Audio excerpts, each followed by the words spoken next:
امام شافعي رحمت الله علیه وایي که زه یو انسان وګورم چې په ږیره باندې د شرابو څاڅکي، نو زه به ځان څه دا وایم چې د دې په دې ږیره باندې بل چا د شرابو څاڅکي څڅولی. او که یو انسان واورم چې دی وایي انا ربکم الاعلی، زه ستاسې لوی خدای یم، نعوذ بالله، نو زه به وایم چې دا د قرآن کوم صورت لولي. یعنې نیک ګمان ډېر لوی کار دی.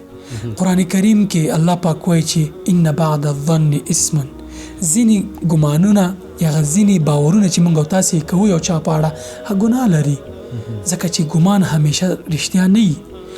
خو له بده مرغه زموږ او ستاسې مجلسونه د خلکو په تېروتنو باندې تاودوي، د خلکو په عیبونو پسې مو مایکروسکوپونه راخیستي او لټوو یې، بیا پې تمام ورځ جر و بحث او مجلسونه کوو. تاسې پوهېږئ په قرآن کریم کې ورته د څه دغه غیبت دی په حقیقت کې، چې ته د یو چا باندې بد ګمان کې بیا راځي بل ته یې ګیله کوي او هغه باندې مجلس تودوي.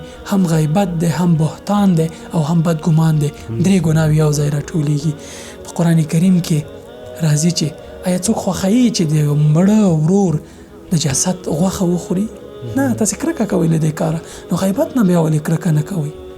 یعنې زړه مو دې پسې تخنیږي چې یو څوک راته غیبت پیل کړي، هغه چوپ کښېنو، نور یې خپله پیلوو. عجبه ګناه ده.